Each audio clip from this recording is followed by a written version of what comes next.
My name is Irving, and at 34 years old, I thought I had my life perfectly arranged. A software engineer with a comfortable home I worked hard to buy. I valued my space and independence above all else. But when I returned from a business trip to find my 7 months pregnant sister-in-law, Emma, lounging on my couch, surrounded by suitcases and boxes, my carefully constructed world crumbled. My father, using the spare key I gave him for emergencies only, had moved her in without my permission or knowledge. What followed pushed me to break family ties and cross lines I never imagined I would. Before I tell you what happened next, let me know where you're watching from, and hit that subscribe button if you've ever had a family member who thought your boundaries were just suggestions they could ignore at will. Let me start by giving you a clearer picture of who I am and the family dynamics that led to this explosion.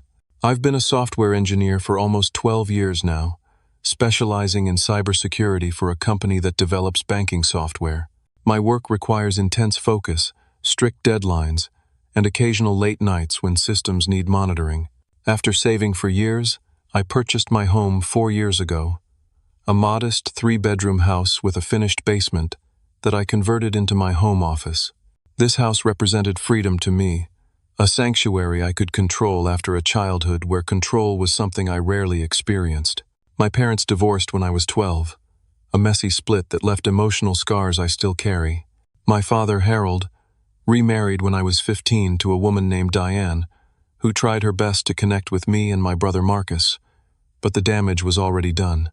Harold is the kind of man who believes his word is law, especially within the family. Growing up, his favorite phrase was, "My house, my rules," something I heard nearly every day until I moved out at 18. He made decisions for everyone without consultation, from what we would eat for dinner to what colleges we should apply to. Questioning him meant facing his infamous silent treatment or explosive anger, depending on his mood. Marcus, my older brother by 3 years, never developed the ability to stand up to our father.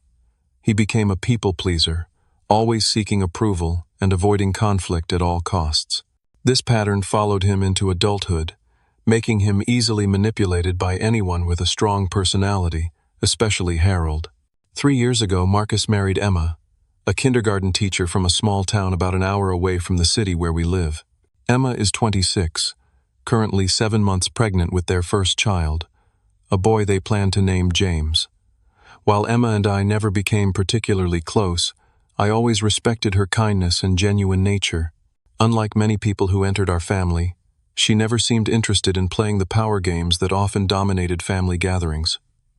Recently, Emma and Marcus had been experiencing problems. I learned through family conversations that Marcus had lost his job as an account manager at a local advertising firm, though the details were suspiciously vague.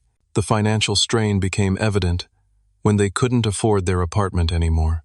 Marcus and Emma had been renting a 2-bedroom apartment downtown, but with Marcus unemployed and Emma on early maternity leave due to some pregnancy complications, their savings quickly dwindled. This is where my father decided to insert himself into the situation. About a week before the incident, I received a call from Harold. His tone was casual, as though he was merely checking in, but I recognized the pattern. He always started conversations casually, before dropping some demand disguised as a suggestion. "Irving, your brother and Emma are having a rough time right now," he began, not bothering with hello. "They need to be out of their apartment by the end of the month." "That's tough," I replied, genuinely concerned but already sensing where this was heading. "Have they found a new place?" "Well, that's why I'm calling," he continued. "Your house has those spare bedrooms you're not using. Emma needs stability right now with the baby coming. It makes perfect sense for them to stay with you until they get back on their feet." It wasn't a question or a request. It was a statement of what would happen. Classic Harold. "Dad, I'm sorry they're struggling, but that won't work for me," I said firmly. "I need my space for work, and my schedule isn't compatible with having house guests, especially not long-term ones with a baby on the way." What followed was 20 minutes of Harold trying to override my decision, questioning my priorities, suggesting I was selfish for living alone in a big house, while my brother and his pregnant wife might end up on the street. When I remained firm, he hung up on me, another classic Harold move when he didn't get his way. I thought that was the end of it. I was wrong. 3 days later, I left for a business trip to Atlanta. We were implementing a new security protocol for a major client, and as the lead engineer, I needed to be on site. The trip was intense. 12-hour days in a windowless conference room, troubleshooting issues and training their IT team. By the time I boarded my flight home, I was exhausted and looking forward to the comfort of my empty house, a hot shower, and uninterrupted sleep. The flight was delayed by 2 hours due to thunderstorms, so by the time my rideshare pulled up to my house, it was nearly 11 at night. I remember noticing an unfamiliar car in my driveway, but dismissed it as perhaps belonging to a neighbor's visitor who couldn't find parking on the street. Our neighborhood had strict regulations about street parking, and visitors often struggled to find legal spots. I rolled my suitcase up the walkway, fishing my keys from my pocket while mentally planning to go straight to bed and unpack in the morning. When I unlocked the door and stepped inside, I immediately sensed something was wrong. There was a scent in the air that didn't belong, a sweet, floral perfume that definitely wasn't mine. The living room lights were on, though I distinctly remembered turning everything off before leaving. Then I noticed a pair of women's shoes by the door, small pink slip-ons with memory foam soles. Definitely not mine. "Hello?" I called out, my exhaustion instantly replaced by alertness. Was I being robbed? Had someone broken in? But burglars don't typically take off their shoes at the door or leave lights on. I moved further into the house, and that's when I saw them, stacks of plastic storage containers lined against the wall of my living room. Women's clothes hung in my coat closet. A pregnancy pillow lay across my couch. In the kitchen, the countertop now held a blender, a toaster, and several containers of prenatal vitamins that weren't there when I left. My heart pounding, I continued through the house. The guest bedroom that I had been using for storage was completely transformed. The boxes of holiday decorations and old college textbooks that once occupied the space were pushed into a corner, replaced by a queen-sized bed with floral bedding. Maternity clothes hung in the closet. A half-assembled crib leaned against the wall. Someone had moved in while I was gone, and I had a sickening feeling I knew exactly who was behind it. I found Emma in the living room, sitting on my couch watching a reality TV show about expecting mothers. She jumped when she saw me standing in the doorway, one hand going protectively to her pregnant belly. "Irving, you scared me," she said, her voice shaking slightly. "I thought you weren't coming back until tomorrow." "I live here, Emma. I can come home whenever I want," I replied, struggling to keep my tone level. "The better question is, what are you doing in my house?" Emma's face flushed. "Your dad didn't tell you? He said you agreed to let us stay here until we found a new place. He gave me the key on Tuesday and helped move some of our things." My blood began to boil. Not at Emma. She was clearly just as much a victim of manipulation as I was, but at my father's audacity. "I never agreed to that, Emma. In fact, he called me last week asking if you could stay here, and I explicitly said no." Her face fell, embarrassment and horror dawning in her expression. "Oh my God, Irving, I'm so sorry. Harold said you were completely fine with it, that you were happy to help. He said you were just too busy to help with the moving, so he offered to do it while you were away." I pulled out my phone and called my father. It went straight to voicemail, another classic Harold tactic. When he knew he'd done something wrong, he made himself unavailable until he thought the anger had passed. Next, I called Diane, my stepmother. Unlike Harold, she answered on the second ring. "Irving, is everything okay? It's nearly midnight. Did you know Dad gave Emma a key to my house and moved her in while I was on a business trip?" I asked without preamble. The long pause told me everything. "He told me you had agreed to it," she finally said, her voice small. "When I questioned whether you'd really want house guests with your work schedule, he insisted you were growing up and finally thinking about someone besides yourself." "Well, he lied," I said flatly. "I told him explicitly that Emma couldn't stay here." "Oh, Irving, I'm so sorry," Diane sighed. "I should have known. This is exactly the kind of thing he does."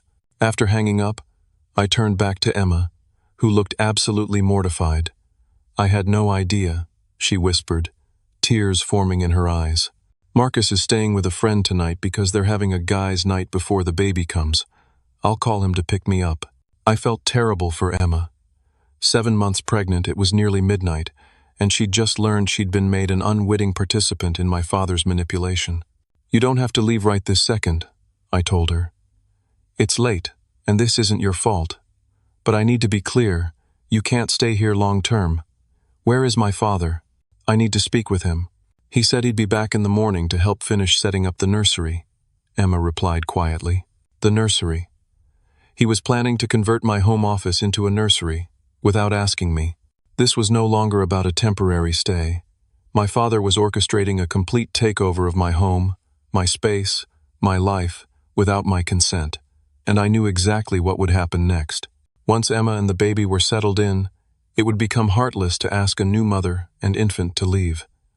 This was a calculated move, designed to force my hand. I told Emma I needed some air and stepped outside to clear my head and prepare for what would undoubtedly be a confrontation for the history books when morning came. True to his word, my father arrived at 8 the next morning. I had barely slept, spending most of the night researching tenant rights and speaking with a lawyer friend about my options. Emma had retreated to the guest room, clearly uncomfortable with the situation she'd been thrust into. I heard the key in the lock, and then my father's heavy footsteps in the entryway. He called out cheerfully, "Good morning. I brought breakfast sandwiches and that fancy coffee Emma likes." When he rounded the corner and saw me sitting at the dining table waiting for him, his step faltered momentarily before he plastered on a smile. "Irving, you're back early. Great. You can help with moving the desk out of the office to make room for the crib." The casualness of his tone, as if nothing was amiss, pushed my anger to new heights. "No, Dad. I won't be helping move anything. In fact, you and Emma need to pack up her things and leave today." Harold set down the coffee carrier and bag of sandwiches, his expression shifting from fake cheer to stern disapproval, the look he'd given me countless times throughout my childhood when I failed to fall in line with his plans. "Don't be ridiculous, Irving. Your brother and his wife need help right now. This is what family does. We support each other. Supporting each other doesn't mean breaking into someone's house and moving people in without permission," I countered. "Breaking in? I used the key you gave me," he scoffed. "A key for emergencies only. And you know it." Harold waved his hand dismissively. "This is an emergency. They had nowhere to go." "That's not true," I said. "You could have offered your own guest room, or helped them find an affordable apartment, or any number of solutions that didn't involve violating my boundaries. My house is too far from Marcus's job interviews, and Diane is using the guest room as her art studio," he said, as if these were insurmountable obstacles. "Besides, you have all this space you're not using. It's selfish to have 3 bedrooms for just one person when family members need help." The conversation was following the exact pattern I expected. My father always believed he had the right to allocate other people's resources, particularly mine. In his mind, anything I owned was essentially family property that he could distribute as he saw fit. "It doesn't matter how many bedrooms I have," I explained, trying to stay calm. "This is my house that I paid for, and I decide who lives here." Harold's face darkened. "And what about your sister-in-law? You're going to throw a pregnant woman out on the street? What kind of person does that make you?" "Emma won't be on the street. You created this situation, so you can fix it. Take her to your house, or pay for a short-term rental until they find something permanent. She needs stability. The doctor said she shouldn't be moving around too much in her condition. Do you want to be responsible if something happens to the baby?" And there it was. The emotional manipulation, the artificial crisis, the implied blame that would be mine if anything went wrong. I had seen this tactic my entire life, but this time I refused to be swayed by it. "Her condition didn't stop you from moving her here without permission," I pointed out, "and it won't stop you from helping her find appropriate accommodations now." "This is appropriate. It's perfect, in fact. She'll have space.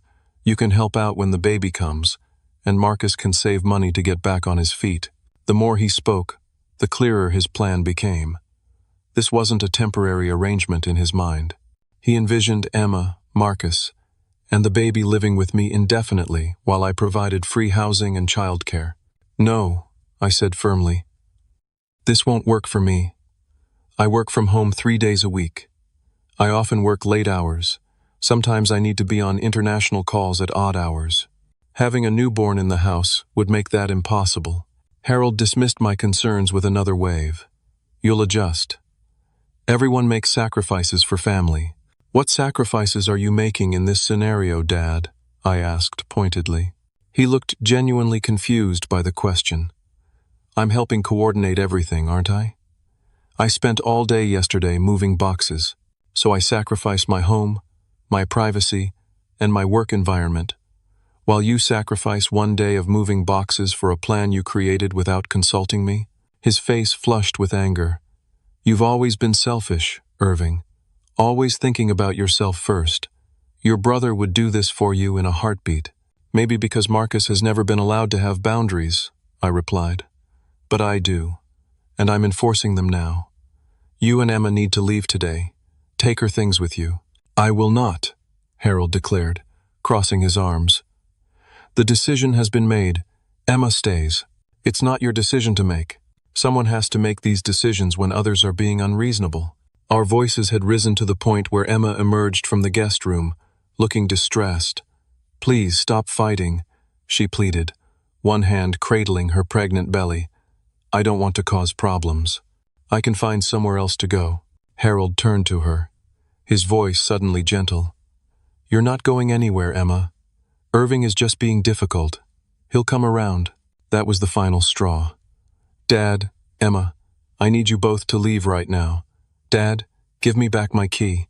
Absolutely not, he said, jaw set stubbornly. Then I need you to take Emma's things and leave my house immediately.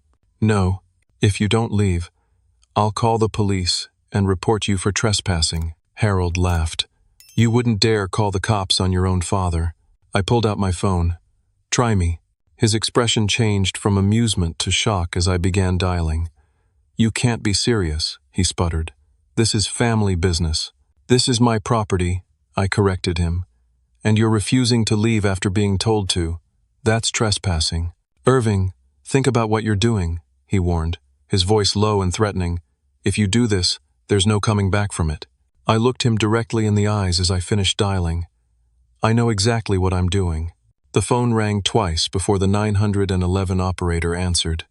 911. What's your emergency? For a split second I hesitated. Was I really going to do this? Call the police on my own father? What would this do to our family? But then I looked at his face, not shocked or hurt, but smug.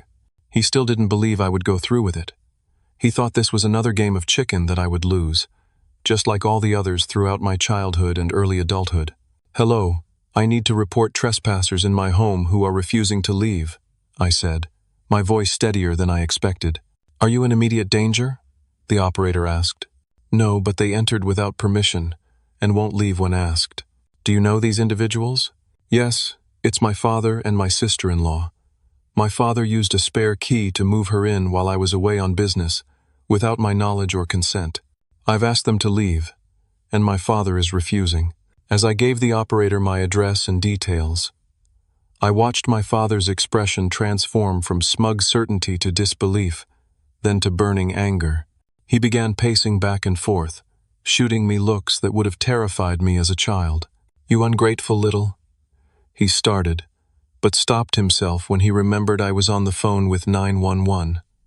You're going to regret this, Irving. Mark my words.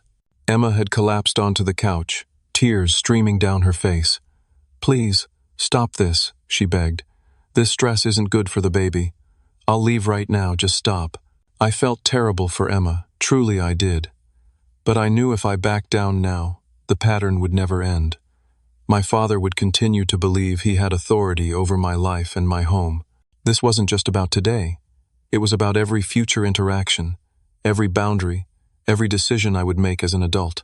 Officers will be there shortly, the operator assured me. Please try to remain separated from the individuals until they arrive. Are you able to do that safely? Yes, I replied, moving toward the front door to wait outside. Thank you. My father followed me. You can't just walk away from this conversation. It's not a conversation anymore, Dad. You made your choice, and now we wait for the police. I can't believe you would do this to your own family, he hissed, his face red with anger. What will people think? Have you considered Emma's condition at all? The stress this is putting on her and the baby? You should have considered her condition before using her as a pawn in whatever game you're playing, I replied. You put her in this position, not me. Game? This isn't a game. This is about helping family in need. If that were true, you would have asked me first, respected my answer, and found another solution when I said no. This isn't about helping them. It's about controlling me. The police arrived remarkably quickly. 2 officers in a patrol car with lights but no siren. They approached cautiously, taking in the scene, me standing by the mailbox, my father pacing angrily on the front lawn, and Emma visible through the window, crying on the couch. "Good morning," the older officer said. "We received a call about a trespassing situation." "Yes, that was me," I confirmed. "I'm Irving Collins. This is my house." I gestured to the property behind me. "And who are these individuals?" he asked, nodding toward my father and the house where Emma Saturday. "That's my father, Harold Collins. And inside is my sister-in-law, Emma Collins. My father had a spare key for emergencies only, which he used to move my sister-in-law into my house while I was away on business. I've asked them both to leave, and my father is refusing." The officers asked to see identification and proof that I owned the property. I provided my driver's license and pulled up mortgage documents on my phone. They spoke with my father separately, then with Emma, before conferring between themselves. Finally, the older officer approached me again. "Mr. Collins, based on our assessment, this is indeed a trespassing situation.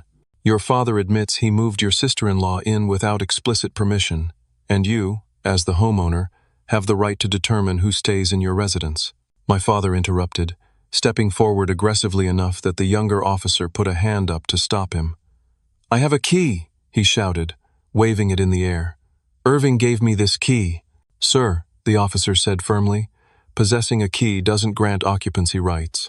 If the property owner asks you to leave, and you refuse, that constitutes criminal trespassing, regardless of how you gained entry.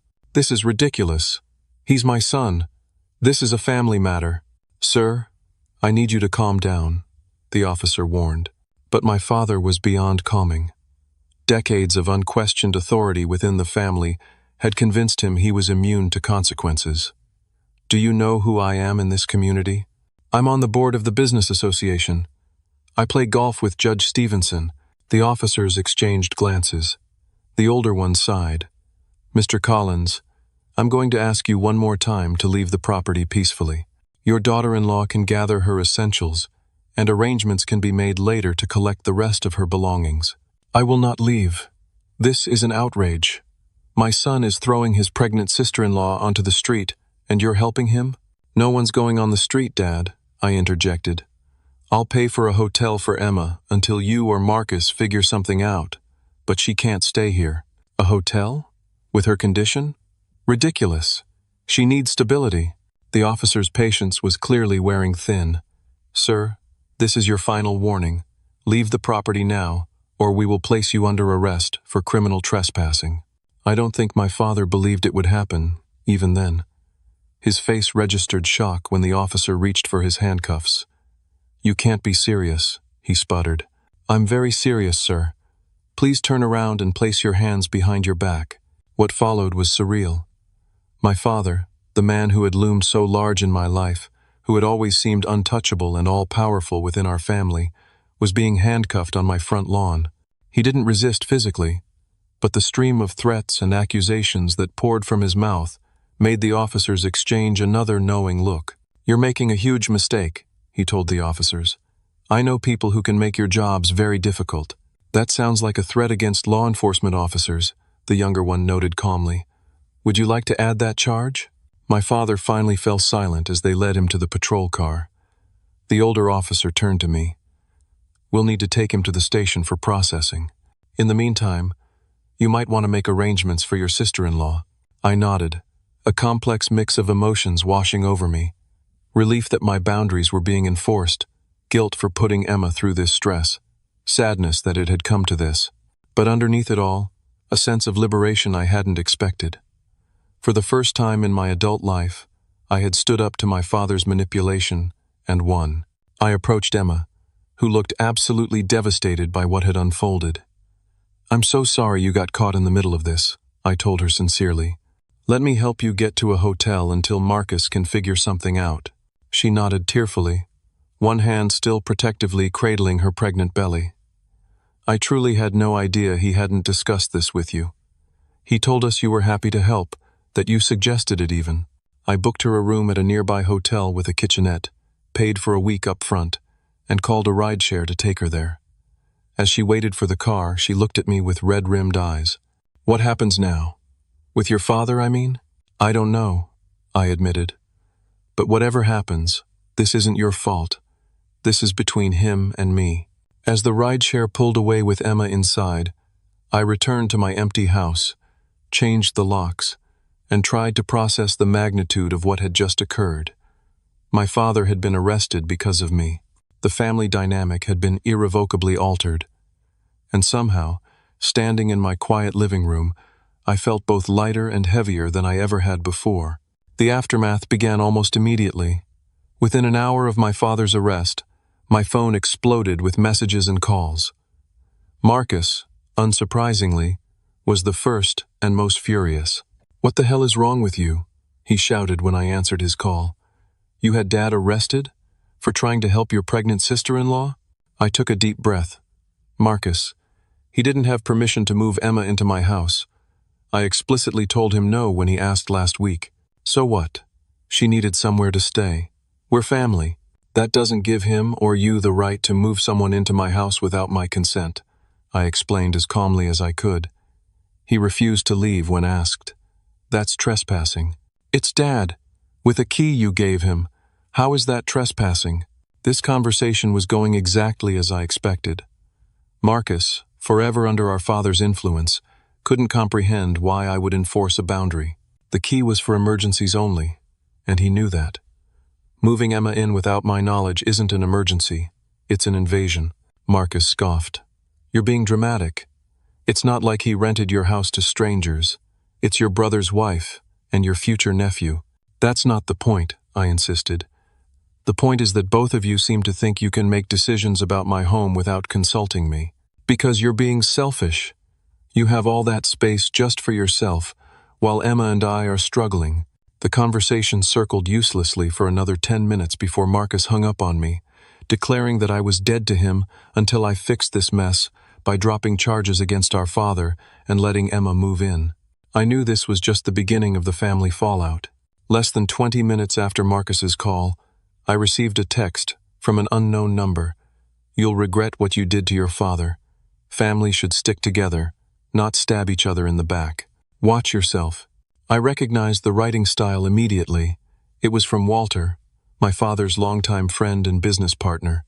They had been inseparable since college and had started a real estate development company together 30 years ago. Walter had always been like a second father to me, but his loyalty to Harold was unshakable. The implied threat in his message sent a chill down my spine. I decided it was time to take additional precautions. I called a locksmith who arrived that afternoon to change all the locks, then installed a smart doorbell with a camera and motion sensor floodlights around the perimeter of the house. I wasn't taking any chances. While the locksmith was finishing up, I was surprised to see Diane's car pull into my driveway. My stepmother had always been caught in the middle of family conflicts, trying to mediate while rarely taking sides. She looked exhausted as she approached the front door. "Irving," she said softly when I greeted her, "can we talk?" I invited her in, offering her tea, which she accepted gratefully. We sat at my kitchen table, an awkward silence stretching between us until she finally spoke. "I want you to know I had no idea he was planning to move Emma in behind your back," she began. "When he told me you had agreed to it, I was surprised but thought maybe you'd had a change of heart." "You know me better than that," I replied. "I value my space too much to suddenly agree to indefinite house guests." She nodded, looking down at her tea. "I know. I should have questioned it more. But Harold can be convincing when he wants to be." That was an understatement. My father could sell sand in a desert when he put his mind to it. "The thing is, Irving," Diane continued hesitantly, "your father has always been controlling, but it's gotten worse in recent years. After Marcus lost his job, Harold became obsessed with fixing the situation. When you said no to Emma staying here, he took it as a personal challenge to change your mind. Or rather, to bypass your mind entirely. That doesn't excuse what he did. No, it doesn't, she agreed, surprising me. What he did was wrong. I've told him for years that his need to control everything would eventually cost him his relationship with you boys. I guess today was that day. She looked genuinely sad, and I felt a pang of sympathy for her. Being married to my father couldn't be easy. Harold was released about an hour ago, she informed me. He's at home, furious and plotting his next move. That's partly why I came, to warn you. He's not going to let this go, Irving. What do you mean? Diane hesitated. He's convinced that you'll come to your senses if he can just get Emma settled in here. He doesn't believe you'll maintain your position once she's living here with the baby. A cold realization washed over me. He's planning to try again, isn't he? She didn't answer directly, but her expression told me everything I needed to know. Just be careful, Irving, and maybe consider installing some security cameras. I gestured to the new doorbell camera being installed, already on it. After Diane left, I spent the rest of the day setting up my new security system, connecting the cameras to my phone, and testing the motion alerts. I also contacted my lawyer friend again, explaining the situation in more detail and asking about options for a restraining order if needed. That night, I went to bed physically and emotionally exhausted but feeling secure with my new locks and security system. At exactly 3:10 in the morning, my phone erupted with alerts. Someone was at my front door. I grabbed my phone, heart pounding, and checked the security camera feed. What I saw made my blood run cold. There was my father, accompanied by a man with a locksmith's tool bag, attempting to pick my newly changed locks. For a moment, I was too stunned to react. The audacity, the sheer disregard for boundaries and law, was breathtaking. My father truly believed he was above consequences, that rules simply didn't apply to him when it came to getting his way. With shaking hands, I called 911 for the second time in 24 hours. 911. What's your emergency? There's someone trying to break into my house right now. I can see them on my security camera. It's my father, who was arrested for trespassing earlier today, and he has someone with him who appears to be a locksmith. Are you in a safe location? Yes. I'm locked in my bedroom upstairs. Officers are being dispatched. Please stay on the line. I watched through the camera as my father impatiently paced while the locksmith worked on my door. The locksmith seemed nervous, continually looking over his shoulder as if he knew what they were doing wasn't right. Almost got it, I heard the locksmith say through the camera's audio. But sir, you're sure this is your house? Because if it's not, of course it's my house, my father lied smoothly. I just lost my keys and my son inside is a heavy sleeper. I need to check on him. The betrayal cut deep. Not only was he attempting to break in, but he was also dragging an innocent locksmith into his criminal behavior through deception. The police arrived with remarkable speed, lights flashing but sirens off. I watched through the camera as two officers approached my father and the locksmith from behind, catching them completely by surprise. Gentlemen, step away from the door and place your hands where I can see them, one officer commanded. The locksmith immediately complied, dropping his tools and raising his hands. My father, incredibly, tried to brazen it out. Officer, thank goodness you're here. I was just trying to get into my house to check on my son. Sir, is this your residence? The officer asked. Well, it's my son's, but is your name on the deed or rental agreement? No, but I'm his father. Sir, we received reports of a break-in attempt at this address. The homeowner has identified you as the perpetrator and indicated you were arrested for trespassing at this same property earlier today. Is that correct? My father's expression changed as he realized he couldn't talk his way out of this one. This is a family matter, he insisted. You're wasting police resources on a misunderstanding. Sir, turn around and place your hands behind your back.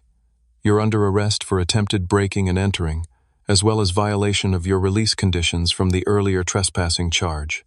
As they handcuffed my father for the second time in 24 hours, the locksmith was frantically explaining that he had been called for an emergency lockout and had no idea he was participating in a crime.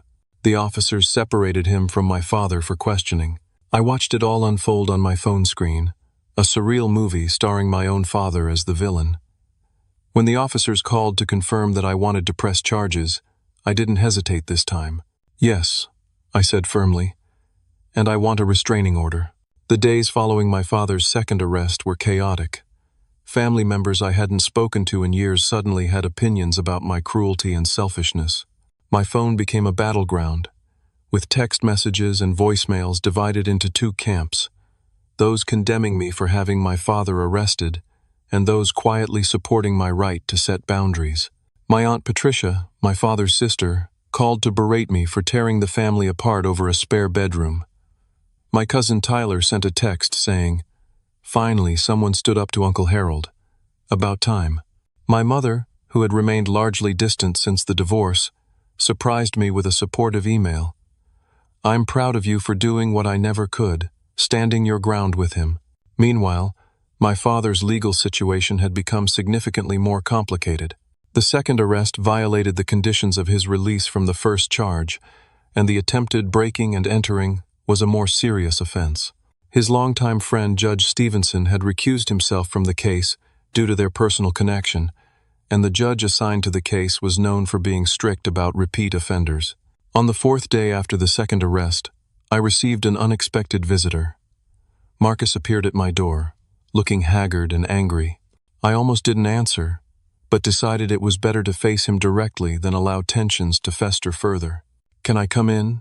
he asked stiffly when I opened the door.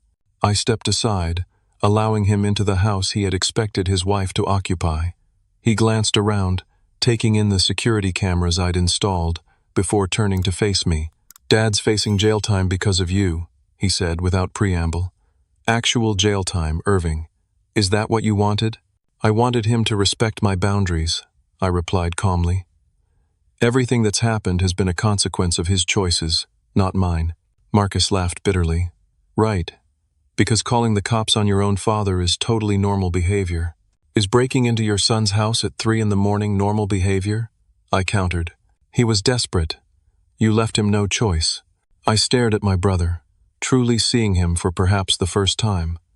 There are always choices, Marcus. He could have respected my decision. He could have helped Emma find another place to stay. He could have offered your family his own guest room. Instead, he chose to violate my home and my trust, twice. Marcus paced the living room, running his hands through his hair in frustration. "You don't understand what we're going through. Emma's pregnancy has been difficult. I've been struggling to find work. We're drowning in debt. Dad was just trying to help us. By forcing me to house you without my consent? That's not help, Marcus. That's control. So what were we supposed to do? Live on the street? Why aren't you staying with Dad and Diane?" I asked, the question that had been bothering me from the beginning. They have a 4-bedroom house with only 2 people living in it. Why was I the designated solution? Marcus wouldn't meet my eyes. "Diane's mother is moving in with them next month. She's having hip surgery and needs care during recovery. And Dad couldn't postpone that to help his son and daughter-in-law in crisis?" I pressed. "Or offer you their guest room temporarily until her mother arrives. That would have been a month of breathing room to find something else." My brother's silence was telling. There was something he wasn't saying. "What's really going on, Marcus?" I demanded. Why was Dad so insistent that Emma had to stay with me specifically? Marcus sank onto my couch, suddenly looking defeated. "I messed up, Irving. Really messed up." I sat across from him, waiting. "I didn't just lose my job," he finally admitted. "I was fired for stealing from the company." This was news to me. "What? Why would you do that?" He couldn't look at me as he confessed. "I've been gambling. Online at first, then at the casino. I thought I could win enough to surprise Emma with a down payment on a house before the baby came. Instead, I lost everything, our savings, maxed out credit cards. When that wasn't enough, I started skimming from the client accounts at work. I was speechless. My brother, who I'd always seen as the responsible one, the one who played by the rules, had a gambling addiction severe enough to risk his career and freedom. Dad found out when I was fired," Marcus continued. He paid back what I took to keep the company from pressing charges, but he was furious. Said I'd disgraced the family name. Said I needed to be supervised like a child. Things were starting to make sense. So this wasn't about helping you and Emma at all, I realized. This was about punishment. Marcus nodded miserably. He said I couldn't be trusted to manage a household anymore, that Emma and the baby needed stability that I couldn't provide. He's making us sell our car to repay him, which means we'd need to live somewhere with good public transportation. Like my neighborhood, I finished. He wanted Emma here so he could check on her regularly, and so you could report to him about my comings and goings. He doesn't trust me to be around our own money right now. The full picture was finally clear. My father hadn't been acting out of generosity or family duty. This had been another control mechanism, a way to punish Marcus while keeping his pregnant wife and unborn grandchild under surveillance. And I was meant to be the unwitting warden in this plan. Why didn't you tell me any of this? I asked. I'm your brother. I would have helped if I'd known the real situation. Dad said we shouldn't burden you with our problems, that you were too busy with your own life to care about family. He said he'd handle everything. Of course he did. My father had always excelled at driving wedges between people, at controlling the narrative to suit his purposes. He had deliberately kept Marcus and me from communicating directly, ensuring we remained isolated from each other, while he controlled the flow of information. Our conversation was interrupted by a knock at the door. I checked the security camera and was surprised to see Emma standing on my porch, looking nervous. I let her in, noting how she relaxed slightly upon seeing Marcus. I'm sorry to intrude, she said quietly, but I needed to talk to you both. Emma sat beside Marcus on the couch, one hand unconsciously rubbing her pregnant belly as she gathered her thoughts. I want you to know how sorry I am for my part in all this, she began. I should never have agreed to your father's plan, especially when he said we shouldn't call you first to confirm, Irving. That should have been a red flag. I nodded, appreciating her honesty. But there's something else you should know, she continued, glancing at Marcus. Harold has been pressuring me in ways that make me uncomfortable. He calls multiple times a day to check where I am, who I'm with. He's been suggesting that after the baby comes, I should consider staying with him and Diane permanently for the baby's sake, while Marcus gets his act together. Marcus looked stunned. What? When did this start? About 2 weeks ago, after he paid back your company, Emma replied. At first I thought he was just being protective because of the baby, but it's become controlling. Yesterday, he said, if we can't live with Irving, he's going to petition for grandparents' rights to ensure he has regular access to the baby. He can't do that, I protested. Actually, he's been researching it, Emma said. He showed me the statute in our state. And with Marcus's gambling and job situation, he thinks he has a case for providing a more stable environment for the baby. Marcus looked devastated. He's trying to take our child? Not take, Emma clarified, but control access. He's becoming obsessed with the idea that he needs to guide the next generation because we've all disappointed him so much. As this revelation settled over us, I remembered something Diane had mentioned about a folder in my father's desk. I pulled out my phone and showed Marcus and Emma the security footage from the night my father tried to break in with the locksmith. Look at what he's carrying, I pointed out. There, in my father's hand, was a folder of papers. Those look like legal documents, Marcus observed. Diane told me he's been meeting with his lawyer regularly, I said. What if this wasn't just about moving Emma in? What if he was planning to establish some kind of residency claim, or document that she was living here with my permission to use in some legal proceeding? We looked at each other as the full extent of my father's manipulation began to dawn on us. This wasn't just about control anymore. This was about creating a legal paper trail for something much bigger. We need to see what was in that folder, I said grimly.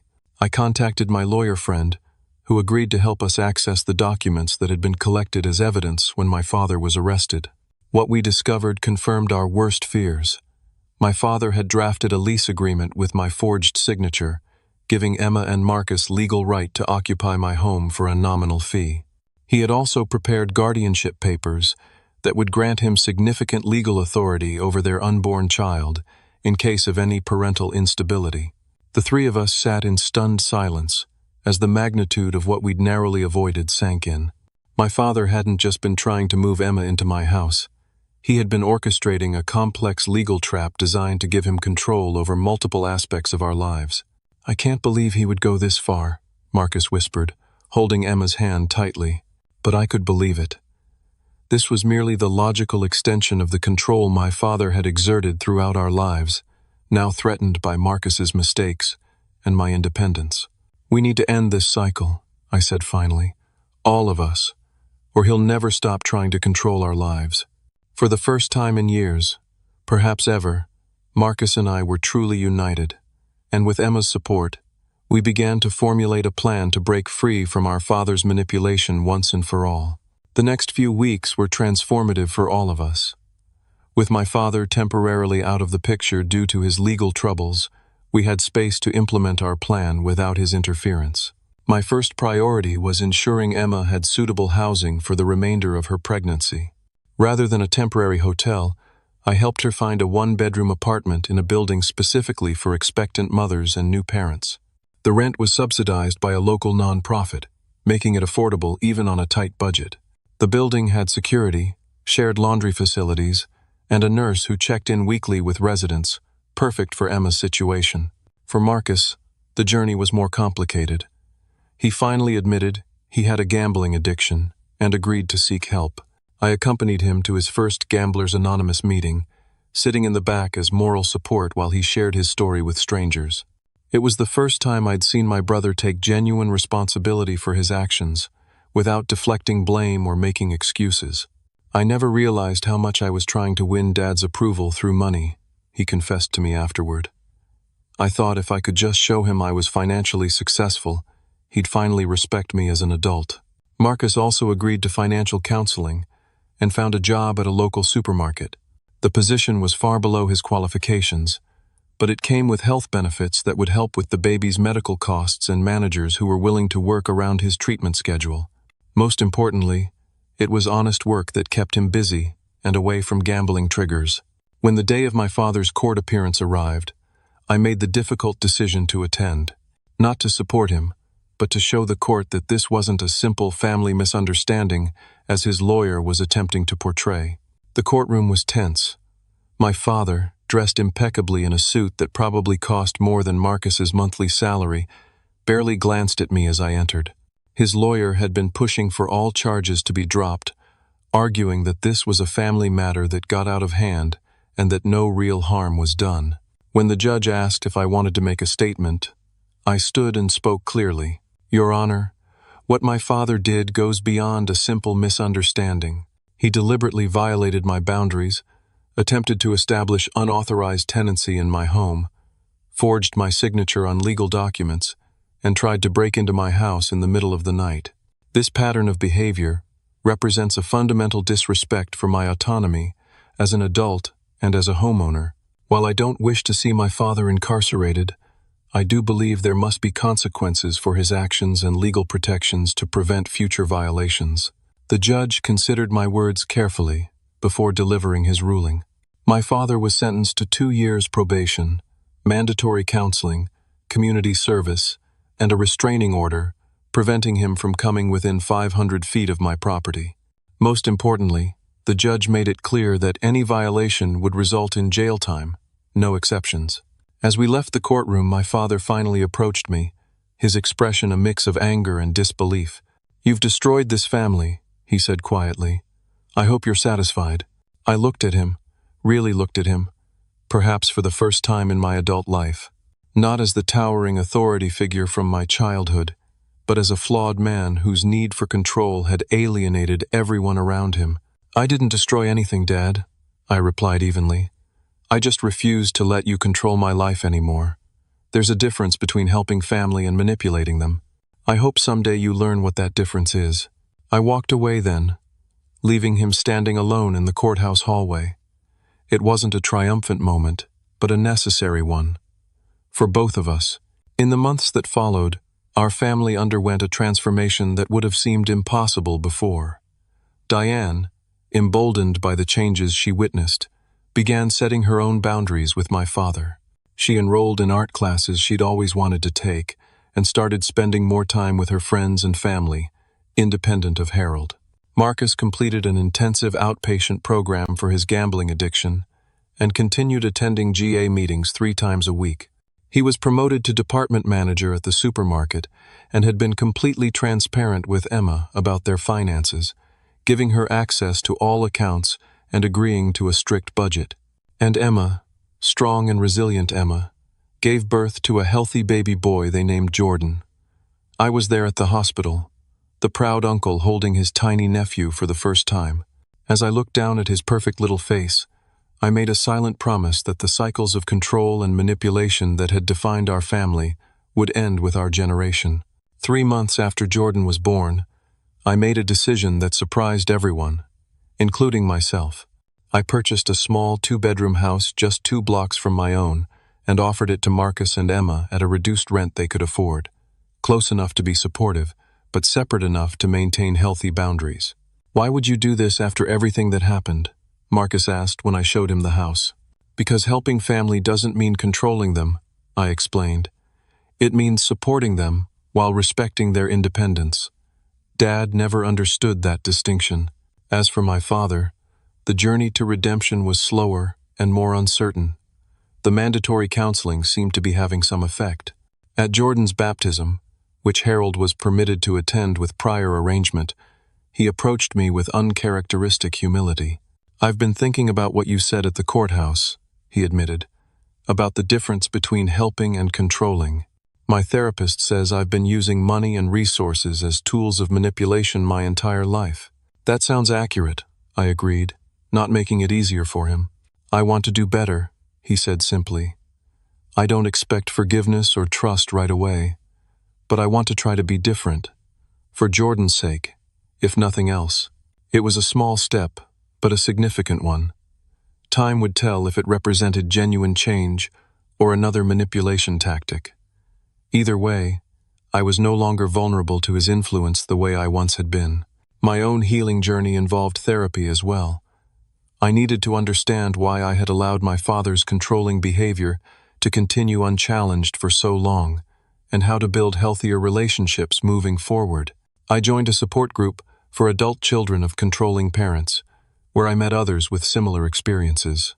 For the first time, I didn't feel alone or crazy for struggling with family dynamics others seemed to navigate easily. 1 year after the incident that changed everything, our family gathered for Jordan's first birthday. It was cautious but cordial, with clearly defined boundaries that everyone respected. My father brought a gift but didn't overstep. Marcus stayed sober and present. Emma seemed genuinely happy in a way I hadn't seen before. As I watched Jordan toddle around the yard, laughing and exploring with the unfettered joy only a 1-year-old can possess, I reflected on the profound lesson this ordeal had taught me. True love does not seek to control. It respects boundaries, acknowledges autonomy, and supports growth rather than demanding compliance. Setting boundaries isn't selfish, it's essential. For without them, relationships become breeding grounds for resentment rather than connection. Sometimes, the most loving thing you can do is say no to someone who believes they have the right to override your decisions. And sometimes, the hardest boundaries to set are with the people who have known us the longest, who believe their role in our lives grants them special exemption from the respect they would show a stranger. As Jordan toddled over to me, arms raised in the universal request to be picked up, I scooped him into my arms and made another silent promise, that he would grow up in a family where his boundaries were respected, where love didn't come with strings attached, where being related didn't mean surrendering autonomy, because that's what family should really be about. Have you ever had to set difficult boundaries with family members who thought they were entitled to override your decisions? How did you handle it? I'd love to hear your stories in the comments below. And if this story resonated with you, please hit that like button and subscribe to hear more real-life experiences. Remember that setting boundaries isn't just about saying no to others. It's about saying yes to yourself and your own well-being. Thank you for listening, and I wish you strength in your own boundary-setting journey.